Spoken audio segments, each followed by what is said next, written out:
So from here, some things we need to know. One thing would be ping, right? So ping command. We're going to talk about ping in depth later. So if you ping, let's just ping something in our house. I don't even know what my, is it 254? Yeah, 254. Okay. So you see when I say ping and I'm pinging something in my house here, it's just going to ping endlessly. I do have a Roomba, actually. I love my Roomba. But anyway, so 1.254, it's going to ping endlessly.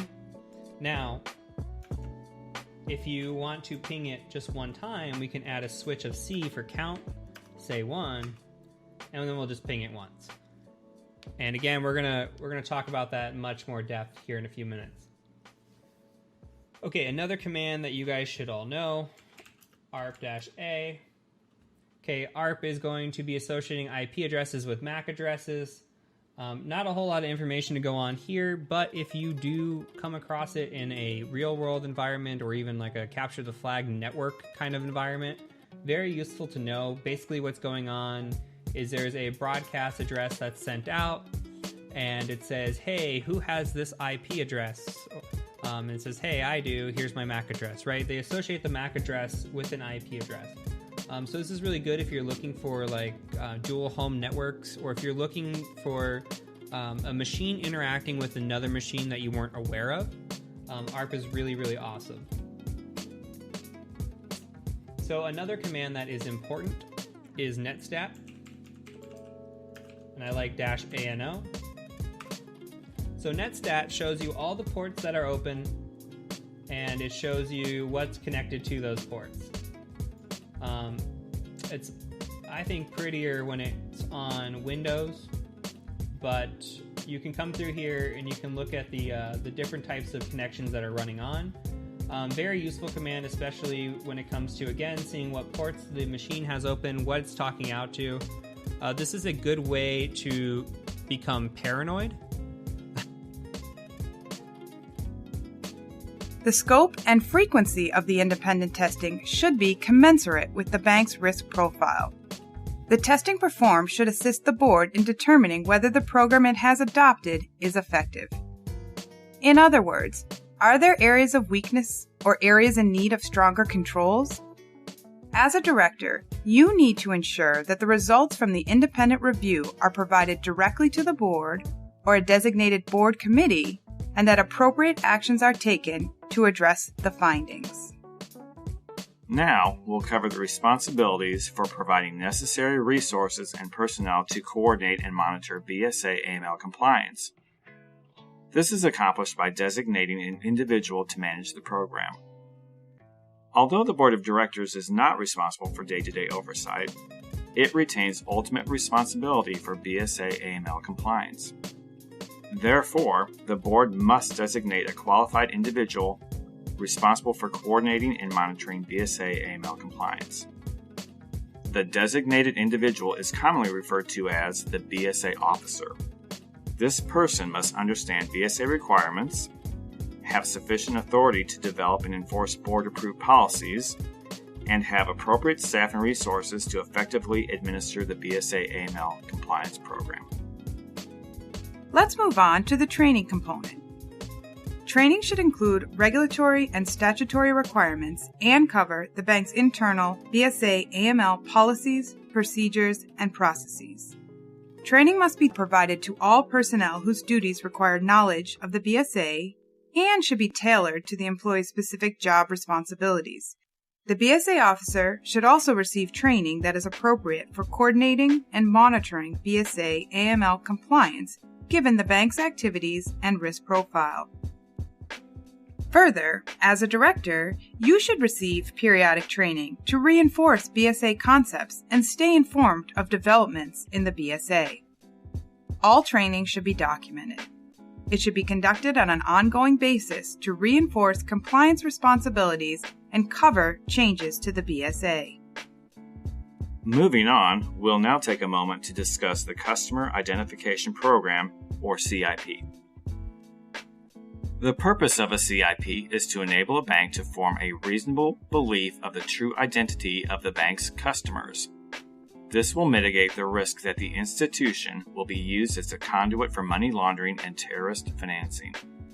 The customer identification program must be written and include account opening procedures and customer identification and verification methods. The final component of a bank's BSA AML compliance program is implementation of the Customer Due Diligence or CDD component. Banks have been performing customer due diligence for many years. FinCEN issued regulations requiring banks to perform ongoing CDD and to identify and verify beneficial owners of a legal entity customer. First, let's talk about ongoing CDD. The BSA AML compliance program must include appropriate risk-based procedures for conducting ongoing CDD. Procedures must be designed to understand the nature and purpose of customer relationships to develop customer risk profiles. Additionally, the procedures must provide for ongoing monitoring to identify and report suspicious activity and to maintain and update customer information on a risk basis. CDD, in essence, is understanding the nature and purpose of customer relationships. This process starts when a new customer first approaches the bank. Customers should provide details on the proposed level and types of transactions. For example, the bank should know if a business is cash intensive or if a customer plans to perform international wire transfers. Information gathered should assist management in determining whether activities and transactions make sense. Now, let's move on to beneficial ownership requirements. Banks are required to establish written beneficial ownership procedures. Under the beneficial ownership rule, banks must identify and verify the identity of a single individual with significant responsibility to control, manage, or direct a legal entity customer. Banks must also identify and verify the identity of each individual, if any, who owns 25% or more of that legal entity customer. Let's talk for a minute about what we mean by legal entity customers. For purposes of the beneficial ownership rule, a legal entity customer is a corporation, limited liability company, or other entity created by the filing of a public document with the Secretary of State or similar office under domestic or foreign law. A bank may rely on the identifying information for the beneficial owners as long as the person opening the account certifies the accuracy of the information. The bank must also have no knowledge of facts that would reasonably call into question the information's reliability. Beneficial ownership requirements apply to new accounts opened after May 11, 2018. Although the beneficial ownership requirements do not apply retroactively, beneficial ownership information may need to be updated for existing legal entity customers based on the bank's ongoing monitoring. We have just covered the 6 components that must be present for you as a director to meet your responsibilities for ensuring that the bank has an effective, risk-based BSA AML compliance program. The Bank Secrecy Act also establishes other regulatory requirements pertaining to suspicious activity monitoring and reporting, currency transaction reporting, and record-keeping requirements. First, we will discuss suspicious activity monitoring and reporting. Banks have a responsibility to monitor, identify, and report suspicious activities. If a bank becomes aware of an unusual or suspicious activity or transaction, bank staff must investigate further and determine whether a suspicious activity report, referred to as a SAR, should be filed. A bank is not responsible for finding evidence of or proving an underlying crime. Banks are required to file a SAR when they detect known or suspected federal criminal violations involving transactions indicating insider abuse in any amount, aggregating $5,000 or more when a suspect can be identified, aggregating $25,000 or more regardless of a potential suspect. So if you go onto your computer the first time you run Netstat and you say, oh my god, what are all these ports that are open? I don't know those ports. you spend a night of paranoia the first time you learn about netstat. At least I did. I know some other people that did too. But when it comes to machines, like say we're on a Windows machine, we run netstat and it's got open ports, we really want to know what we're talking to, right? If that machine's talking to something else over a port, or it's got something open that maybe we missed in a scan, we want to know about that. And we want to know what ports that maybe it can talk out on, etc. So there are some commands we'll learn later as we go to kind of find out this information. But for now, just know that netstat exists. Okay, so the next command is the route command. So we just say route. This is our routing table. So you can see that, again, not very interesting. It's more interesting when you actually have a network going on. But this is something to look at as well because, like I said earlier, if we're talking dual home network, say that we're sitting on 192.168.56.1, but we also have a 192.168.57.1 or something like that, right?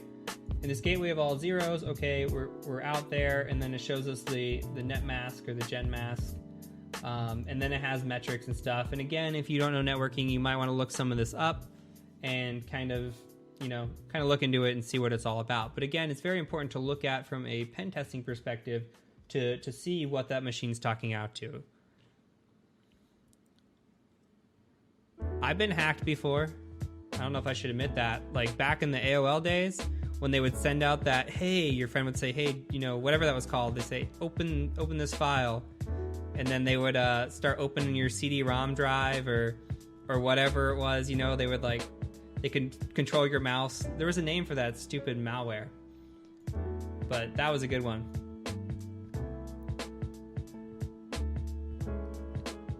I also got malware I never got it from LimeWare, but Kazaa was it, man.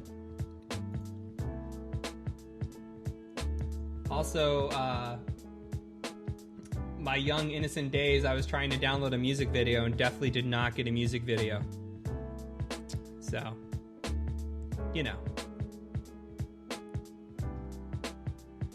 Alright guys, so that's really it for common network commands. So we're going to go into viewing, creating, and editing files.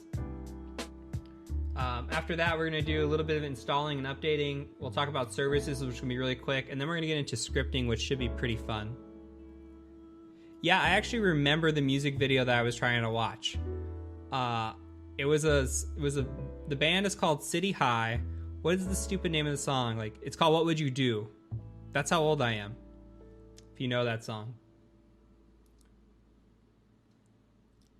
I remember the other video too, but we're not going to finish that story.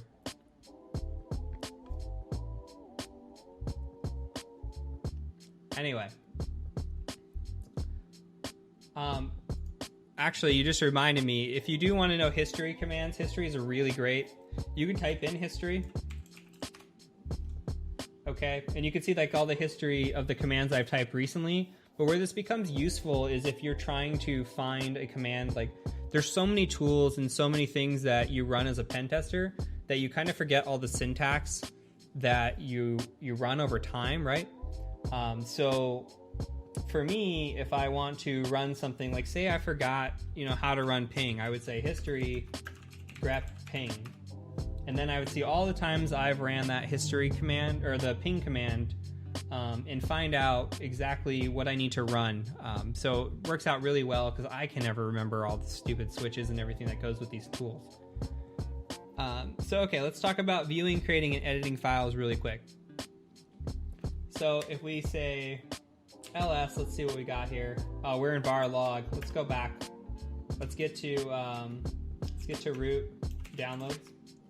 Another way to do this is you could just a tilde, you could do cd a tilde and then downloads if you wanted. Cool little trick if you guys like cool little tricks. So ls, nothing in downloads. Okay, so we're gonna make some files here. So you saw one way to make a file earlier. I just echoed hello. And then we put that with this caret in here to hello.text. And we could say cat hello.text and it'll say hello. Now, we could also say Okay, let's say hello again into hello.text. And let's just leave it like this